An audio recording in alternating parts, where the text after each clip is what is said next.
এতদিন ধরে পুলিশকে দিয়ে পঞ্চায়েত ভোট, মিউনিসিপ্যালিটি ভোট লুট করিয়ে আপনারা জিতলেন। আর এখন পুলিশকে ভিলেন সাজিয়ে পুলিশের ঘাড়ে দোষ দেওয়া যে পুলিশ মানুষের সঙ্গে ভালো ব্যবহার করছে না, তৃণমূলের নেতাদের কথা শুনছে না, কোনো কাজ করছে না, এই নীতি আর চলবে না। আপনারা পুলিশকে গাল দিয়ে ক্যামোফ্লেজ করে আপনারা কোনো সময় পুলিশকে ভিলেন বানিয়ে জনসাধারণের কাছে পার্টির ভাবমূর্তি ভালো করার চেষ্টা করছেন, এটা মানুষ বুঝতে পেরেছে। পুলিশকে দিয়ে আপনারা সমস্ত নোংরা কাজ করাবেন, আর সেই পুলিশকে আবার নিজেরা ভালো হওয়ার জন্য মানুষের সঙ্গে পুলিশকে গাল দিবেন।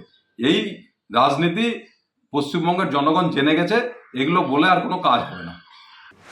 তৃণমূলে কর্মী সম্মেলন এবং সেই সম্মেলন থেকে কার্যত থানা ঘেরাওয়ের হুমকি দিচ্ছেন মন্ত্রী। পুলিশ অন্যায় করলে পুরো অঞ্চল কমিটি নিয়ে থানায় যাবেন। ভুয়ো ভোটার নিয়ে মালদায় দলীয় সভা থেকে এভাবেই হুঁশিয়ারি সাবিনা ইয়াসমিনের। পুলিশ নিয়ে অনেক অভিযোগ আসছে, পুলিশ নিয়ে ফিডব্যাক ভালো নয়। পুলিশ অন্যায় করলে শুধু অঞ্চল সভাপতি নয়, পুরো অঞ্চল কমিটি নিয়ে যাবেন। কার্যত থানা ঘেরাওয়ের এভাবেই হুমকি দিচ্ছেন খোদ মন্ত্রী সাবিনা ইয়াসমিন। পুলিশ প্রশাসন নিয়ে বহু জায়গায় আমাদের কমপ্লেন আসছে, পুলিশ প্রশাসনের ভূমিকা নিয়ে কমপ্লেন আসছে।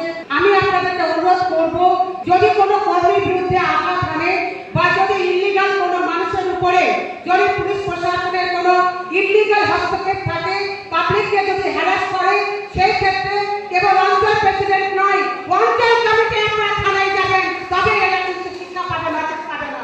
এই নয় কে বলেছে যে আমরা শাসক দলে আছি বলে আমরা পুলিশের বিরুদ্ধে কোনো কথা বলতে পারবো না?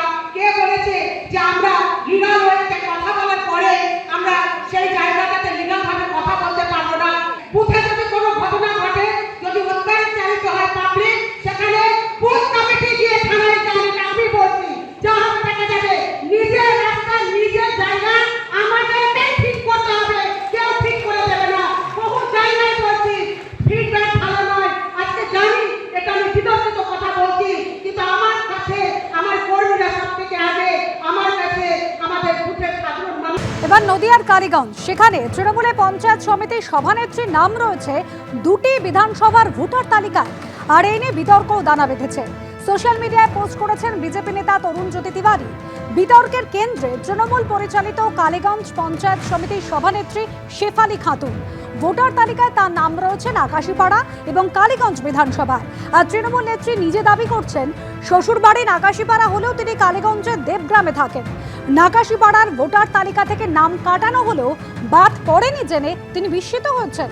সোশ্যাল মিডিয়ায় বিষয়টি দেখে ফের নাম কাটানোর জন্য আবেদন জানিয়েছেন।